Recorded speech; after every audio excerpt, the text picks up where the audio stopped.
Kdo smo?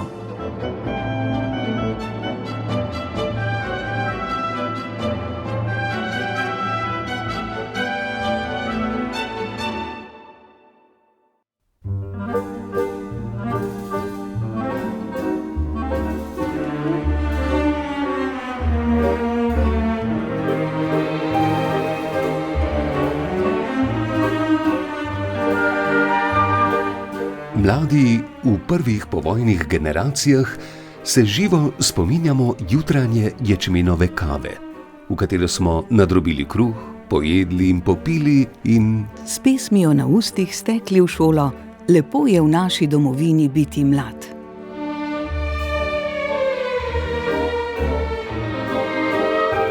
resnici na ljubo so tako knajpovo kavo pili tudi starejši, saj je bila prava črna kava draga, pa še težko jo je bilo dobiti. Ječmenova kava je dobila ime po nemškem zdravilcu iz konca 19. stoletja Sebastianu Knajpu, ki jo je priporočal kot zdrav napitek za vse, mlade in stare. Še najbolj se ga spominjamo po tem, da je njegov portret zrl škatlice z ječmenovo kavo, izrisan v šrafirani tehniki. Menda je še danes tako. Poleg kave smo poznali tudi knajpanje. Saj ne, da bi ga prakticirali, a zanj smo pogosto slišali, če se nismo hoteli umiti z mrzlo vodo. Tedaj je mama zaigrala na noto zdravja in nam postregla z modrostjo, da mrzla voda zdravi in prebuja vse naše čute. A kot mladi nismo dali veliko na njeno pridigo o zdravju in smo tudi napotke o knajpanju rok namerno preslišali. A v podzavesti so ostali. Knajp je torej bil še kako domač med Slovenci. Kdo je bil torej Sebastian Knajp? Na kratko rečeno, bavarski duhovnik, ki je priporočal samozdravljanje z vodo ob upoštevanju še 4 drugih stebrov celostnega pristopa za zdravo življenje, kar so v praksi izvajali po zdraviliščih po tedanji Bavarski, Avstro-Ogrski, v Švici in še kje. Poznejša leta so prinesla spoznanje, da je bil Sebastian Knajp z našimi kraji bolj kot s kavo povezan prav s svojimi nauki o zdravem življenju in z metodami zdravljenja z vodo, kar so gostom ponujali v tedanjem Prašnikarjevem zdravilišču v Kamniku. S Knajpom je namreč neločljivo povezan podjetnik Alojz Prašnikar, lastnik kamniških toplic, tedaj imenovanih Badstein, ki pa se jih je prijelo ljudsko ime Kurhaus po osrednjem objektu, zdraviliški hiši. Vlogo Alojza Prašnikarja, njegovih toplic in povezavo s Sebastianom Knajpom je v diplomski nalogi preučila univerzitetna diplomirana etnologinja in kulturna antropologinja Jasna Paladin. Moja diplomska naloga se je nanašala na kamniški Kurhaus, ki je sicer malo širša tema kot samo knajpanje. Kurhaus je nemška beseda za zdraviliško poslopje in ta stavba je bila osrednja v celotnem kompleksu, ki je pač vseboval več stavb, tudi en širok zdraviliški park. Sledi še obstajajo, mi, ki vemo, kje je kaj bilo, vidimo stvari. Dejansko vse stavbe, razen osrednjega poslopja, razen tega Kurhausa, še stojijo, sicer povsem predelane, v povsem drugi lasti, drugi rabi. Tudi zdraviliški park so ostanki še vidni, tudi znameniti Kostanjev drevored, ampak za enega laika že zelo dolgo ne več. No, ampak to segava v 19. stoletje, druga polovica 19. Tako. Vse se začne leta 1876. Za ustanovitev kopališča in zdravilišča je zaslužen Alojz Prašnikar. On sicer ni bil Kamničan, rojen je bil v Izlakah leta 1821 v znani veliki strojarski družini in kot 14-letni deček se je preselil v Kamnik, da bi se izučil strojarstva. Šolo je sicer končal, 4 leta kasneje, pri svojih 18 se je poročil z domačinko Terezijo Šporn in s to poroko prevzel precej veliko, tudi bogato posest v Mekinjah pri Kamniku.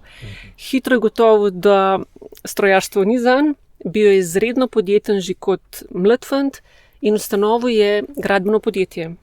sprva majhno, prevzel je manjša dela, recimo obnovo cerkve svetega Primoža nad Kamnikom, gradnjo kakšnih manjših cest, mostov, potem je pa dobil eno veliko naročilo in sicer pozidavo nekdanje smodnišnice, stavb, ki jih je bilo precej, tudi obzidje, in ta projekt je zahteval tudi veliko gradbenega materiala in Prašnikar, podjeten kot je bil, je nasproti nekdanje smodnišnice postavil svojo pekarno, svojo cementarno, ki je bila šele druga tovarna cementa takrat v Avstro-Ogrski monarhiji. Prodal je čistilni prašek, cementne izdelke, skratka širil je ta svoj poslovni imperij in ravno ta projekt smodnišnice mu je odprl vrata v tujino in kmalu je začel dobivati gradbena naročila predvsem za pozidavo, za gradnjo železniških prog v Avstriji, na Ogrskem, v Švici. To je pomembno zato, ker je Prašnikar na vseh teh svojih poslovnih poteh videl učinek pomena prometnih povezav, predvsem železnice, po drugi strani pa pomen takrat razvijajočega se turizma oziroma tujskega prometa, kot smo takrat rekli. Takrat so se po Evropi že ustanavljala kopališča, zdravilišča, ampak bolj v smislu klimatskih zdravilišč. Arnold Rikli je bil tudi eden od teh znanih, tako.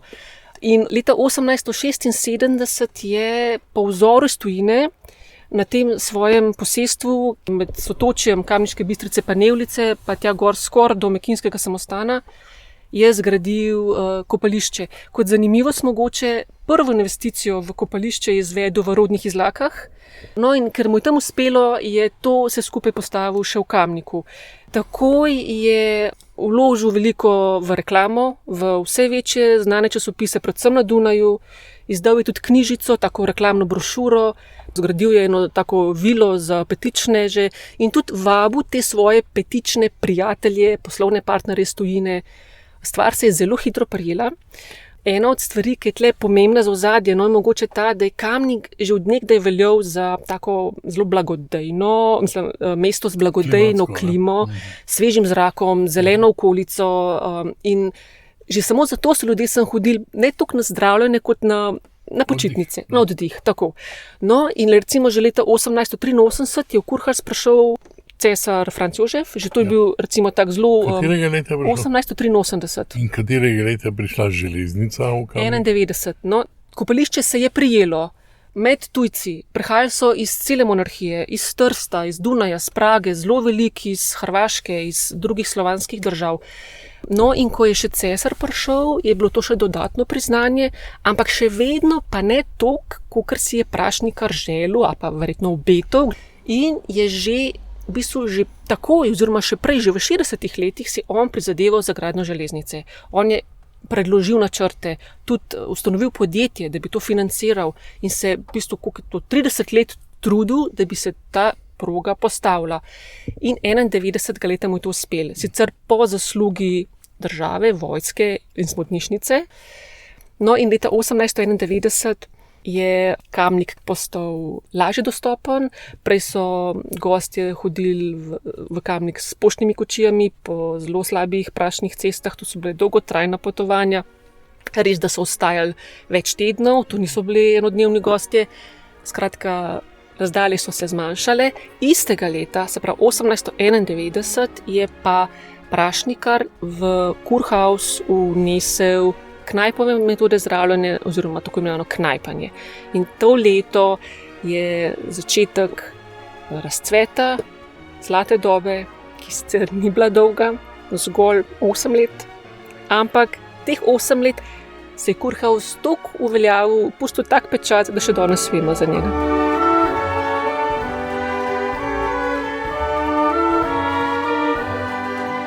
Zakaj je bila ta zlata doba tako kratka, oziroma kaj se je zgodilo?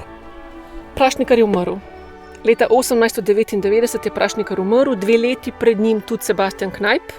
In tudi s Knajpovo smrtjo so te metode nekako mogoče malo plahnile, ampak predvsem to, da je Prašnikar umrl, on je bil nenadomestljiva in gonilna sila in idejni vodja, financer, pobudnik vsega. Sicer je to podedovala njegova najstarejša hči Marija Kecl, ki je tudi prej že vodila recimo zdraviliško restauracijo, tudi bila poročena z Johanom Janezom Keclom, ki je bil solastnik sprva bolj po finančni plati, no, je Prašnikar ta projekt speljal skupaj z bratom pa z zetom. Ampak Marija Kecelj ni imela očitno ne sposobnosti, ne interesa, kompleks je oddala v najem. Ko je ona umrla, je stvar podedvala njena hčer, ki je bila pa poročena v družino, sicer zelo bogato in znano družino Herman na Dunaju, in je bilo še pogostejše menjave najemnikov in zdravnikov in vsega. Iz virov je razvidno, da so se cene višale, storitve slabšale, Kamničani so tudi zamerali tako nemško usmerjenost, beremo v virih, da so bile napisi kar naenkrat v nemščini, da so bili lastniki neprijazni do slovenskih, a pa slovanskih gostov, ta nemškutarski vpliv, dokončno, ko rečemo žebelj v krsto, je pa zabila prva svetovna vojna, do takrat so se še malo trudili, z vojno je pa oblast prepovedala sprejemanje gostov in zahtevala oskrbo vojske, ranjencev, beguncev. Tle vedemo, da je bilo zaledje Soške fronte. Stavbe so sicer obstale, ampak takrat je bil izropan ves inventar, park se je zarastel, o turizmu kot takem ne moramo več govoriti. Kaj se pa zgodi potem po koncu prve svetovne vojne? Po koncu Avstro-Ogrske razpade, ne? Tako, in raven zato so Herman iz Dunaja, ker se pač država zamenjala, od lastništva odstopili, posest prodali. Glavno, če poenostavim, lastništvo se je še bolj pogosto menjalo, vsi so sicer prizadevali stvar obnoviti, ampak z drugo svetovno vojno je bilo pa dejansko, so pa to Nemci, tudi te bloke, ki jih danes vidimo, so Nemci pozidali. No, še en vidik je tukaj, ne. S prvo svetovno vojno družba se spremeni, ne. Dejansko že v 19. stoletju prave aristokracije ni bilo, ampak je bila tako imenovana nova aristokracija, po prvi svetovni vojni pa tudi tega ni več. Čeprav morava tudi biti poštena in reči, da to je sicer bilo zdravilišče za petičneže, ampak že v samem štartu to je bilo podprto tudi za druge. Tudi recimo prav Kurhaus, ta zdraviliško poslopje, ki je bila srednja stavba, imela sicer veliko jedilnico, tako prostore za druženje, prostore za zdravnika, ampak v zgornjem nadstropju so bile pa najbolj preproste sobe za navadne ljudi. Tako, točno to. Za, rekla revne, ampak za navadne. Za one, ki so mogoče prišli res samo na terapije, a pa na enodnevno, pardnevno zdravljenje, ker bodimo iskreni, tisti petičneži so hodili za celo sezono, od maja do septembra, oktobra, za več tednov. Tako da ne moramo reči, da je bil samo za petičneže. Tudi recimo že za časa Prašnikarja, v času zlate dobe so Kamničani videli, da to prinaša delovna mesta, to so bile sobrce, vrtnari, kuhari. Tudi v samem Kurhausu, v zdravilišču je začelo primanjkovati postelj in so Kamničani ponujali privatne stanitve, tudi hotel se je na pobudo Prašnikarja, zaseben hotel v Kamniku zgradil. Pa v tem času se začne tak turizem razvijati, kot ga danes poznamo. Je bilo obdobje teh 10 let, ko se je Kamnik s tem Kurhausom ponašal. Ne. Obstajal je rek Veldes und Stein sind die Perlen von Krain, Bled in Kamnik sta bisera Kranjske. Potem, ko je pa začel upadati, so se pa začeli distancirati od tega. Zanimivo je še eno, ne.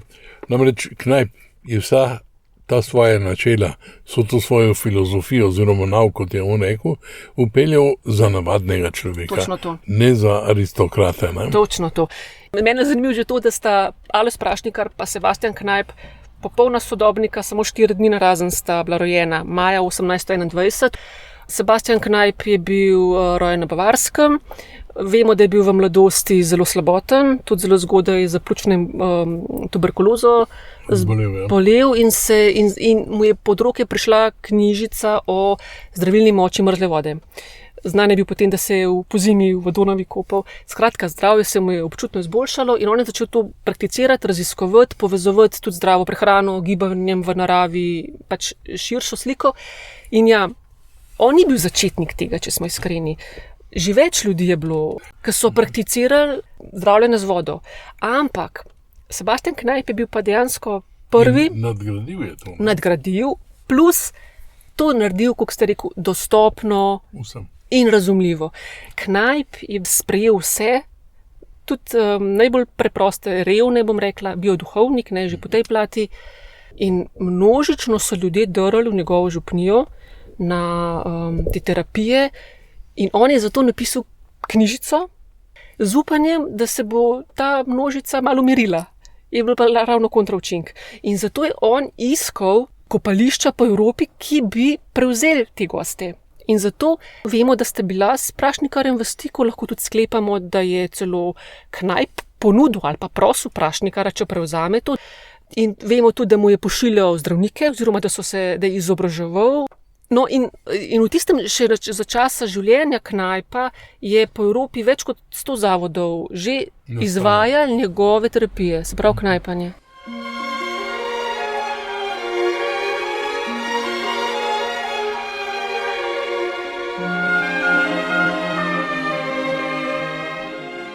Zanesljivih podatkov, ali je Sebastijan Knajp obiskal Kamnik, nimamo. To bi bilo sicer mogoče še najlažje po letu 1891, ko je v Kamnik vozil vlak. Z njim so prihajale množice, ki so obiskovale Prašnikarjevo zdravilišče. Prav tako ni verodostojnih podatkov, da bi bil Knajp obiskal dolino pri Trstu in Ptuj, kjer so menda prav tako izvajali knajpanje. Na meji legende pa je podatek, da naj bi Sebastijan Knajp s svojimi načeli zdravil celo papeža Leona XIII., ki je bil tedaj na čelu katoliške cerkve. Da bi bolje osvetlili vlogo Sebastijana Knajpa in njegov vpliv v naših krajih, smo obiskali predsednico Zveze Knajp Slovenija. Sem Marija Komatar, nevroznanstvenica, ki se ukvarjam z različnimi metodami zdravega načina življenja in zdravih načinov pristopa k človeku, da bi bili bolj zdravi, bolj zadovoljni, bolj uspešni. Gre za to, da je človek zdrav takrat, kadar je celostno zdrav. Takrat funkcionira v vsaki situaciji. Vsaka situacija je pa vezana na vse te naše klobuke, ki v življenju imamo, v tem hitrem tempu življenja. Recimo sem mama, sem učiteljica, profesorica, sem podjetnica, sem raziskovalka, sem prijateljica, imam še nekaj vidnih funkcij z društvi in bom rekla skupnostmi, ki jih oblikujemo tako na področju zeliščarstva, knajpa in še česa. In v tem smislu je Knajp prišel na eno tako pravo mesto tudi v našem življenju ali pa v mojem osebnem življenju, že zelo zgodaj v mladosti, ker pač moji predniki, torej predvsem moja babica, so bili zelo povezani v naravo. In takrat ni bilo zdravnika. In tudi v Knajpovih časih je bil zdravnik daleč. Naravni pristopi k zdravju pa bistveno bliže. Kaj pa drugače počnete v življenju? Kot sem rekla, poučujem, predavam, raziskujem, sodelujem na različnih znanstvenih projektih, kjer razvijamo nove metode pristopa k zdravju, od zgodnjega odkrivanja Alzheimerja, Parkinsona, demence, do številnih pristopov, kako s pogovorom, s prehodom v naravo, z umiritvijo, z gibanjem in še s pristopi, ki so bolj knajpovi, lahko pomagamo človeku do več zadovoljstva, do večje vneme, do motivacije, da se nekaj spremeni v življenju ali pa da preprosto živimo lažje.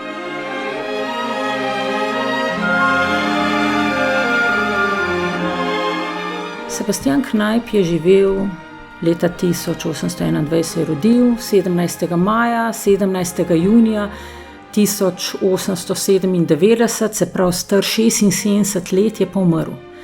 Ta starost danes se nam sliši ne tako veliko, ampak za človeka, ki je rojen 1820, je pa ta starost tako kakšnih 20 let več kot povprečen moški rojen v tistem času. Tako da je očitno v svojem življenju znal najti tiste prave načine, s katerimi je tudi v praksi pokazal, da je življenje vredno s tem, da ga zdravo živimo dan za dnem.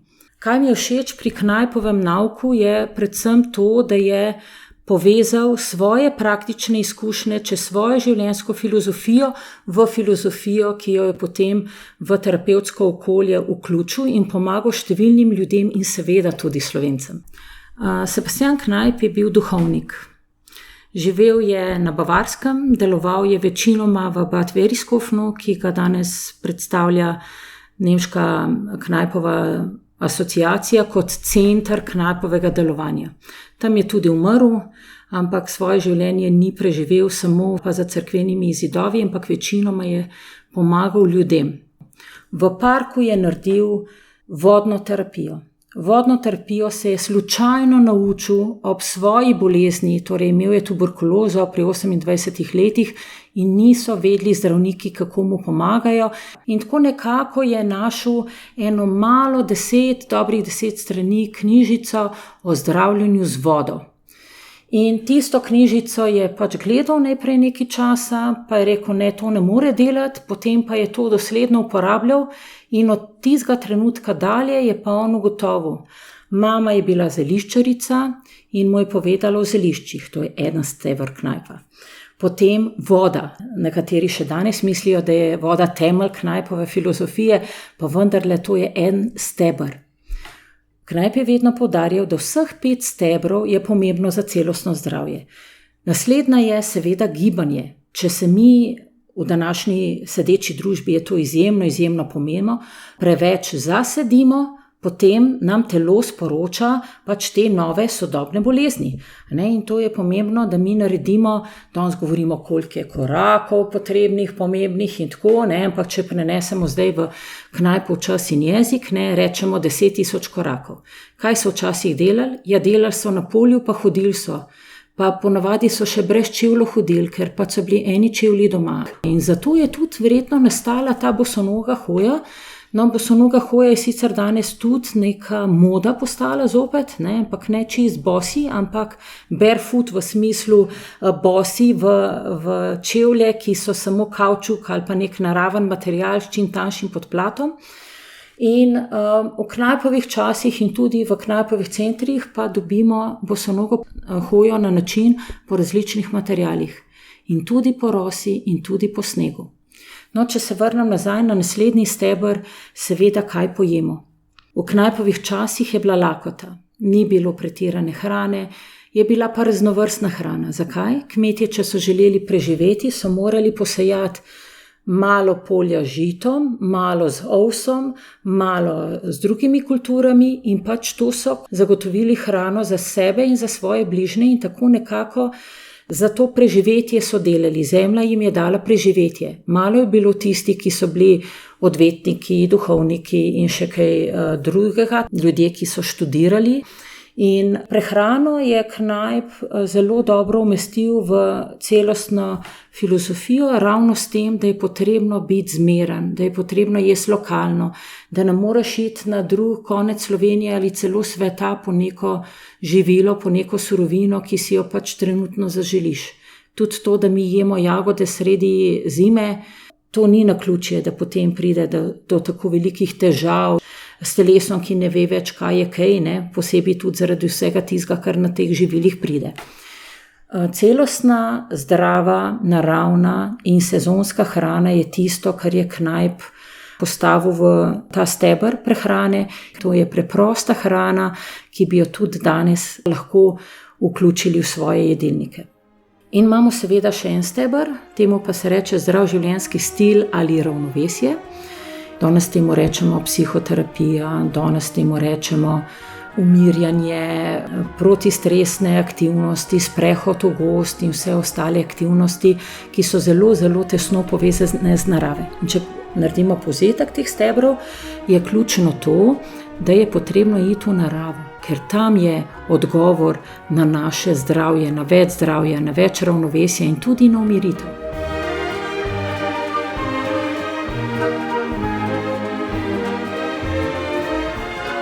Pomembno je, da se gre v naravo. Ko se gibaš, greš v naravo, vdihneš. To pomeni, da normalno vdihneš, zavestno stopiš, se sezuješ, poštorkljaš v potočku in tako naprej, se lahko zgodijo te procesi, ki so popolnoma naravni in normalni za naš kompleksen računalnik, to je naše telo, ki se zna samo zdraviti. In Knajp je vedno poudarjal te enostavne pristope, kako človek vstopi v naravo, se z njo spoji in nazaj pride boljši. Boljše volje, malo prepoten, predihan, napolnen s fitoncidi, ki jih da na primer gozd in ostalimi elementi, ki jih povzroči pravzaprav v spekter teh 5 stebrov življenjske filozofije zdravja po Sebastjanu Knajpu.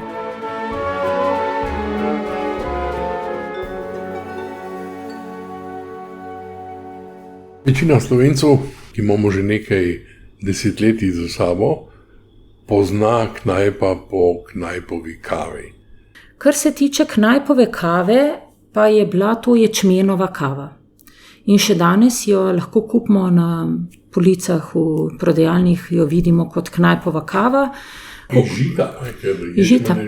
Tako.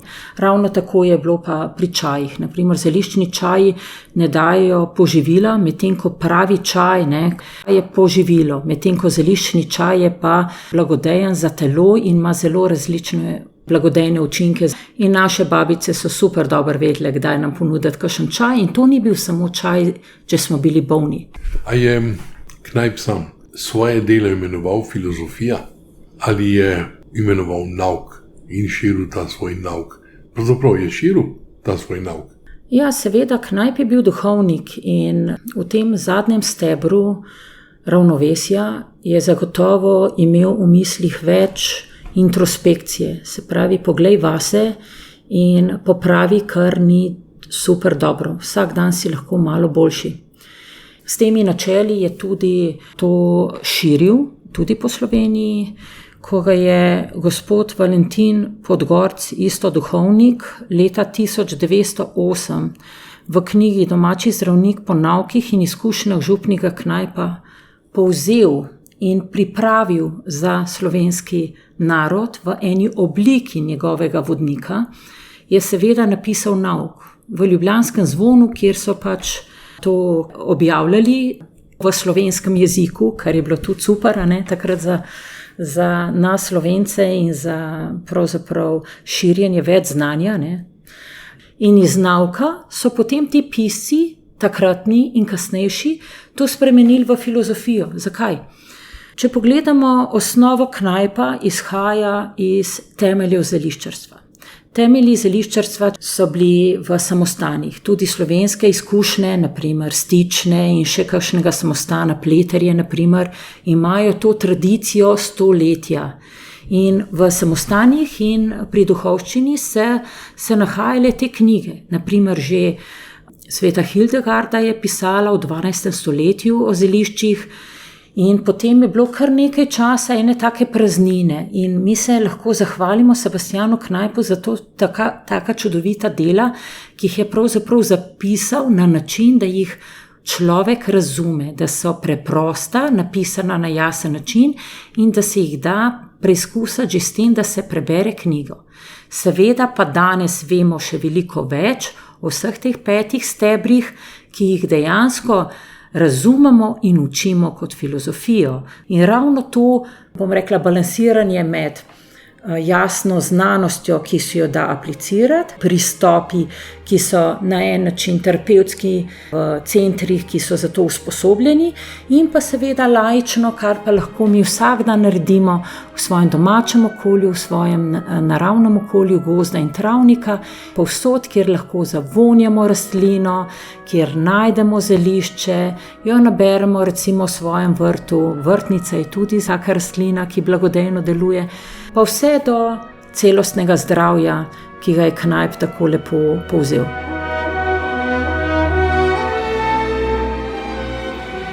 Knajp sam po sebi sebe ni štel za znanstvenika, pa vendar ga moderna znanost potrjuje vse njegove izsledke.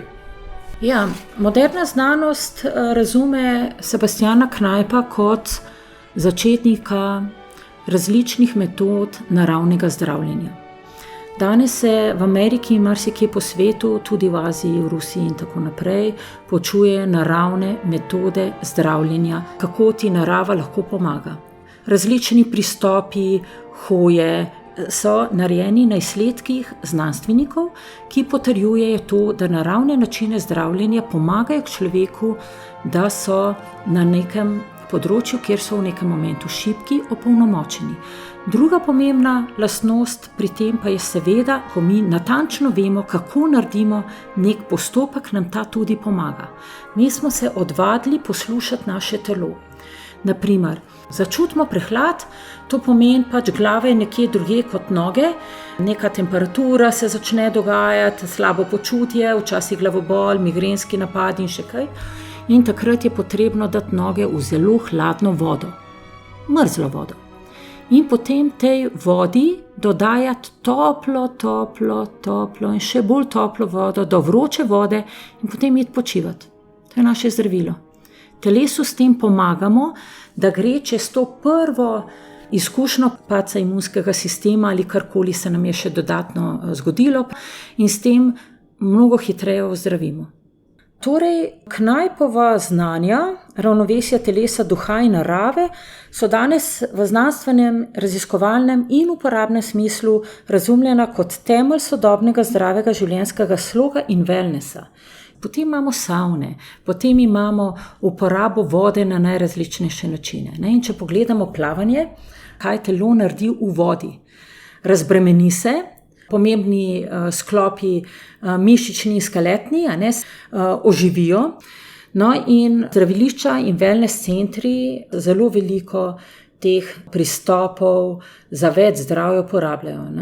Če danes gremo v katerikoli zdraviliški center, bomo našli kaj z vodo, bomo našli kaj za umiritev, od meditacij do gongov in vse to nam nekako pomaga pri temu. Sebastian Knajp pa ni delal tega, ampak je molil. In wellness filozofija danes je zelo vezana na ta celostni pogled in se ujema z modernim razumevanjem zdravja. V tem smislu mislim, da so Knajpovi temelji izjemno pomembni in zato jim tudi v Sloveniji zopet dajemo izredno velik pomen. Sicer v Sloveniji nikoli niso čisto zamrla, vendar so se s Knajpovimi pristopi zelo majhne skupince na različnih delih Slovenije malo ukvarjali. V tem zadnjem času pa smo ugotovili, da je potreba potem res velika in zato se je tukaj oblikoval tudi študijski program Knajpovih študij. In Slovenija je prva država v Evropi, ki tak študijski verodostojen in državno verificiran program ima. Študijski program se odvija na Višji šoli za kozmetiko in wellness v Ljubljani. Že ko smo napovedali ta program, pa ko smo imeli recimo festival zelišč, wellness kongres, se je kar pokazalo, da ljudi in stroko to precej zanima.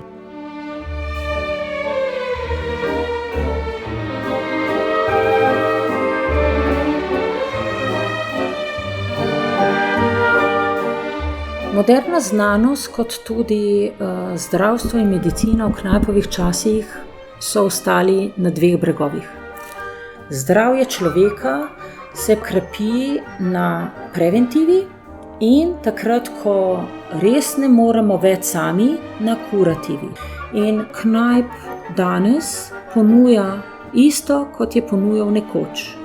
Nekoč ni bilo dostopa do zdravnika, tudi prihod zdravnika na dom je bilo morda za kakšne družine kar velik zalogaj in niso si mogli tega privoščiti.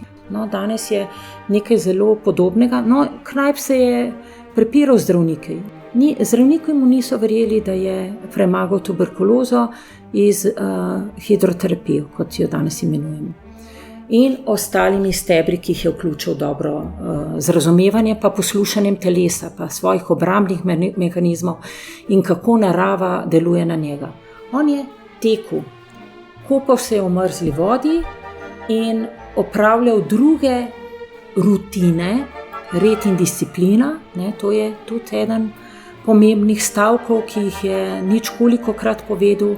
Mi prehitro obupamo, posebej danes, ko mislimo, da so instant rešitve, pojemo tableto in je stvar rešena. Ampak danes vam bo tudi vsak zdravnik rekel, pejte na sprehod, umirite se, živite boljše, potrebno se je bolje hraniti, manj hraniti. In Knajpovi pristopi bi rekli, da so za zdrave ljudi. Ohranjati zdravje. To pa ni samo preventiva, ampak je en tak smisel življenja. Mama ima eno tako vlogo, da družino želi opolnomočiti v tem, da so kot skupnost, kot družina bolj zdravi. Da ni potrebno vsakokrat, ko nekdo zakašlja ali pa ko ima za 2 stopinje povišeno temperaturo, teči zdravniku. Ampak so pač načini, ki so zelo preprosti in ki so zapisani v knjigah. In takrat, ko ne pomagajo, seveda k zdravniku. Mislim, da danes smo tako osveščeni, da vsaka zdravstvena stroka ali pa podporna zdravstvena storitev reče, posvetuj se z zdravnikom. Danes zelišča reče, posvetuj se z zdravnikom. Zakaj? Ker je tako prav. Mi ne gremo čez noben rob, ok, ne, poskusi to, lahko ti pomaga, ampak ne bo ti pomagal v dnevu in dveh. Pa smo šli od teorije k praksi. Vseh 5 Knajpovih stebrov zdravja ponujajo v Termah Snovik, ki nadaljujejo tradicijo knajpa v kamniški občini, poudarja direktorica Katarina Adam. Terme Snovik delujejo neprekinjeno že 23 let. Samo knajpovo filozofijo smo imeli v mislih že od samega nastanka, ko smo začeli z izgradnjo savna centra. To je bilo leta 2003, ko je tudi že v savna centru knajpov bazenček. Z razvojem knajpovih bosonogih poti in celotne ponudbe storitev pa smo intenzivno začeli od leta 2016 dalje. Zdaj, naša filozofija podjetja je že od samega začetka bila na trajnostnih načelih, na rekreaciji telesa in duha, in vse te koščke sestavljanke smo zelo lepo povezali: zdravilno termalno vodo, zelenjavni vrt, zeliščni vrt, gibanje, se pravi za 40 km tematskimi pešpotmi v knajpovo zgodbo. To pomeni, ne gre samo za knajpanje, ampak za vseh 5, ali kako že, stebrov knajpove filozofije. Ja, res je. Pri nas smo tak celostni knajpov center, se pravi 5 stebrov zdravja je voda, gibanje, prehrana, zelišča in pa življenjsko ravnovesje, ki poveže vse te stebre v eno tako celoto. Ste edini v Kamniku ali ste edini celo v Sloveniji? Zagotovo smo edini v Sloveniji, ki imamo tak celosten pristop k knajpanju in smo tudi na nek način pionir knajpanja, ker mi nadaljujemo tradicijo, ki je bila tukaj pri nas v Kamniku s samim kurhausom, hkrati jo pa združujemo tudi s sodobnimi praksami. Kaj mi vi ponudite oziroma kako me vodite skozi vse te vaše postopke? Ja, zagotovo vas na samem vhodu term vas pozdravijo knajpovi stebri na dvorišču, potem imamo vsak dan knajp dan, animacijski program, vsak dan je na voljo vodna telovadba, knajpove oblive, vam pokažemo, kako se izvedajo, se pravi, da vas naučimo, hkrati pa jih tudi izvajamo na vsakem posamezniku. Kajti kombinacija zdravilne termalne vode in hladne vode res daje čudovite rezultate. Potem lahko se seveda udeležite naših knajpovih tretmajev v wellness centru. Imamo pa tudi knajpove tretmaje za boljše počutje, ki pa so kombinacija, se pravi, knajpovih storitev in masaž. Potem v naši restavraciji Potočka so vsak dan na voljo dnevna kosila, eden izmed njih je vsak dan tudi knajpovo kosilo, knajpove jedi, se pravi okusne, lokalne, raznolike, sezonske, tako da gostje lahko katerikoli čas v dnevu dejansko sprobajo to vrsto kulinarike. Pozdravi jih seveda tudi v Pratmajskem naselju Hiške na robu gozda zeliščni vrtovi, imamo več kot 30 vrst zelišč. Potem imamo knajpove bosonoge poti, imamo pa tudi daljšo bosonogo pot, nagrajeno kot najtematsko pot. To se lahko gostje sprehodijo, dobijo zemljevid na recepciji ali pa se tudi prepustijo našim knajpovim vodnikom, tako da gredo na knajpovo vodeno doživetje, da gostje spoznajo vseh 5 stebrov, gredo bos, se prepustijo naravni refleksoterapiji, zvokom gozda, naredijo sprostitev, knajpovo malico, oblive, potem imamo meditacijo v gozdu in še mnogo več. Tako da res iz vseh 5 stebrov želimo to spodbujati, ker je to taka filozofija, ki je bila že v času, ko je bil gospod Sebastian Knajp zelo aktualna, v zdajšnjih časih, ko je pa hitrejši tempo življenja, je pa še toliko bolj pomembna.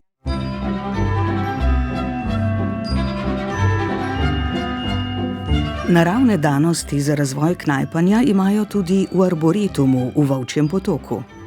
O tem direktor Arboretuma, univerzitetni diplomirani inženir gozdarstva Matjaž Mastnak. Mislim, da smo zdaj v enem trenutku, ko je to zanimanje za knajp se zopet zbudilo, ne? In v Kamniku bilo zdravilišče, kjer se je knajpanje konec 20. stoletja vršilo tako na veliko. Če imamo zdaj hotel v Snoviku, Knajpov hotel, se pravi, bodo te stvari razvijali. Smo rekli, zakaj pa ne bi mi pravzaprav z našimi vodami malo te stvari podprli, omogočili našim obiskovalcem neko novo izkušnjo, ta pristen stik z nekim naravnim elementom, kar voda je. Arboretum ima veliko vode, ne? Se pravi, imamo potoke, imamo pa tudi izvire. Ne? In ta, bi rekel, pestrost se potem tudi pokaže v tem, da je pri nas veliko parkovnih delov zaznamovanih z vodo. Se pravi, imamo jezere, imamo pretoke, imamo potoke, imamo šum vode, imamo celo slap. In kako ste organizirali to, rečemo temu, Knajpovo pot? Zdaj, mi smo Knajpo vzeli kot neke vrste rekreacijo. Torej, tule v bližini pristave imamo izvir, star graščinski izvir, ki je dolgo časa tekel v prazno. In smo pač to vodo s pomočjo tega ročne črpalke potegnili nekaj metrov visoko. Skratka, voda je čista, ni pa morda pitna, ampak za tak stik z vodo ni nikakor nevarna. No? To je ta prva točka, bi rekel. Ja, to je dopoldanska točka, ne? Ker tudi Knajpe imajo te stvari nekako skozi dan razporejene. To je opoldanska kopel Rok, ne? Se pravi, roke čez komolcev potisnemo v vodo, ki jo pač si natočimo v korito in potem poskušamo zdržati 30 sekund. Ne? Voda mora biti hladna. Potem, ko to človek nekolikokrat poskusi, vidi to dejansko osveži. Ne? Se pravi, cel ta gornji del telesa si osvežiš nekako za naslednji 2 uri. In po drugi strani pa, če je človek v dvoje ali po neki skupini, je to izvrsten tak dogodek, kjer se vsi pravzaprav dobro imajo. Ne? Potem za drugo točko smo izbrali štorkljanje, se pravi, to je štorkljasta hoja po potoku. Na vzhodni strani arboretuma imamo torej, rudniški potok, ki je celo leto vodnat in v katerem živijo raki. Ne, potočni raki, kar seveda pomeni, da voda je čista in smo si pač upali ljudi povabiti, da po stopnicah lesenih se pač držijo za ograjo, potem malo sprehodijo gor in dol po pesku in pač delajo to, kar jim Knajp svetuje. Se pravi, da nogo dviguješ visoko in spuščaš nazaj noter, tako da je pač močnejši kontrast med hladno vodo. In potem je pa še tretja točka, to je pa za obliv nog. Ne. To je mogoče narediti na taki površini iz proca, da voda sproti oteče in po navodilih si pač z curkom vode nekako nogo obdelamo od mezinca do torej kolena, nazaj dol po eni strani, drugi strani, skratka navodila so zraven. In to je tudi zelo taka stvar, ki te pride do živega, ker pač mrzla voda je nekaj, na kar človek vedno reagira. Ne?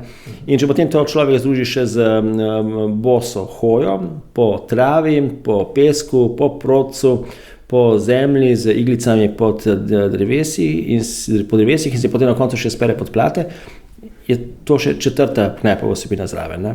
In zdaj, Knajp je seveda tudi priporočal redno gibanje. To se tudi da pri nas v arboretumu doživeti. Zdravilna izlišča lahko tudi pri nas ljudje sečajo v našem etnološkem vrtičku in po gredah. Se pravi, tudi to vsebino lahko na nek način posredno na njo opozorimo, pa tudi v našem gostinskem lokalu so na voljo zeliščni čaj pa žitna kava. Ne? Skratka, imate vseh 5 točk. Razen prehrane. Po eni strani je pravzaprav arboretum sam po sebi naravna pozicija za Knajpa. Ja, arboretum je na nek način narava, ki je pač polepšana v skladu s človeškim okusom. Ne. Osnova čara tega prostora je pa vseeno narava. Ne. In to vodno bogatstvo, ki ga imamo, ne, smo samo še za eno vsebino nekako ljudem približali. Ne. Človek se s tem utrjuje in vidim, da je kar nekaj ljudi že, taki, ki hodijo na dnevne sprehode k nam, vključilo vse to kopel Rok kar v dnevno rutino. Ne. Človek lahko to vzame res kot rekreacijo, kot osvežitev, kot stik z vodo ali pa tudi kot nek stik z naravo, z nekim naravnim elementom, ki zagotovo ima na človeka zelo blagodejen učinek.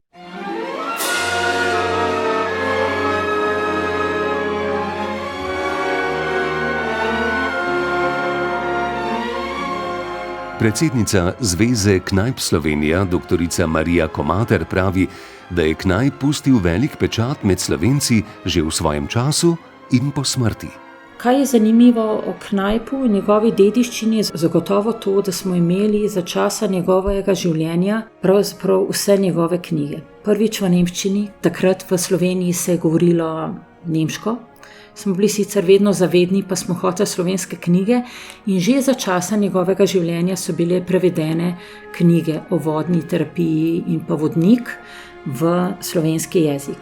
Takoj po njegovi smrti pa pravzaprav vse knjige, ki so bile potem še večkrat dopolnjene in bom rekla tudi v 90-ih je še založba Kres izdala zadnjo izdajo velikega vodnika, ki je pravzaprav en temelj našega delovanja po Knajpovih pristopih, se pravi temelji Knajpa z natančnimi navodili, kako se Knajpovi terapija uporablja.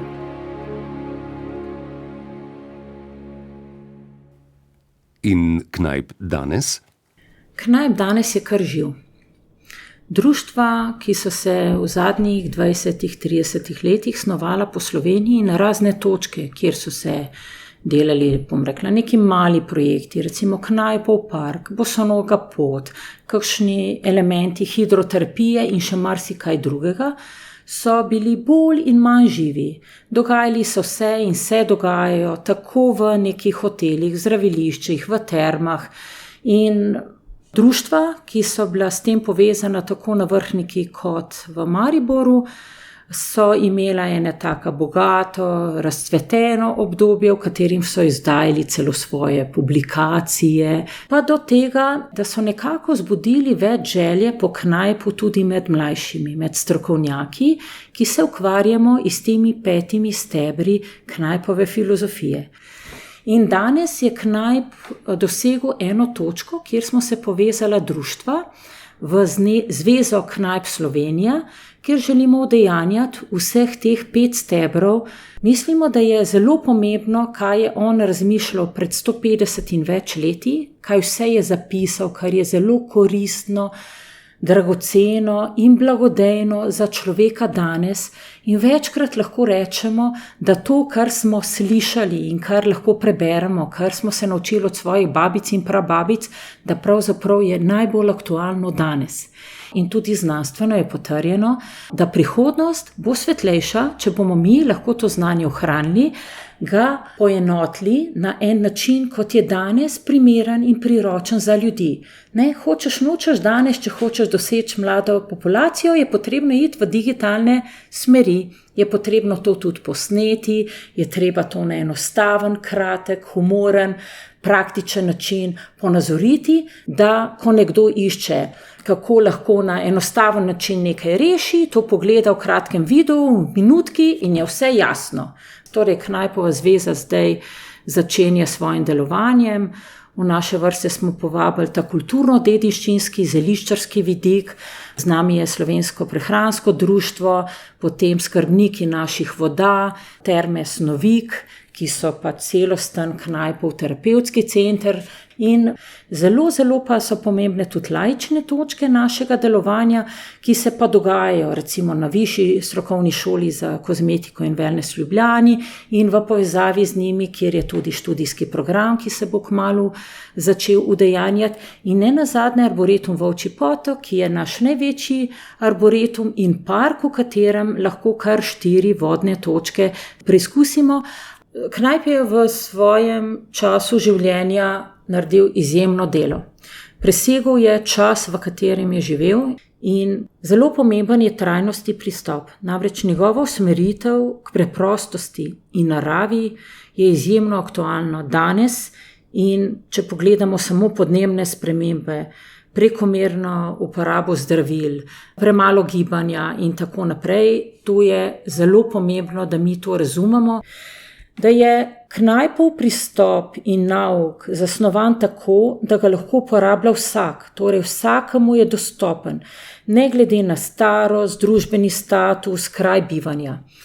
V Zvezi Knajpovih društev želimo povezati vseh 5 temeljev Knajpove filozofije, da bodo dostopni v vsaki slovenski vasi.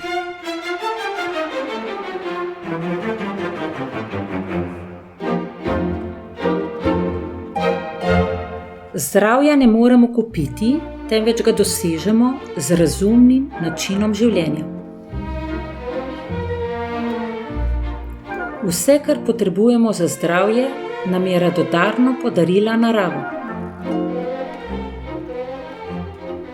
Voda je zdravilo, če jo pravilno uporabljamo. Učite se od vode. Nikoli se ne prepira, a kljub temu prodre skozi vse. Preprosto živeti, preprosto jesti, to je najvarnejša pot do zdravja. Preveč in preobilno je začetek premnogih bolezni. Voda je moje najboljše zdravilo. Človek naj živi v skladu s telesom in dušo.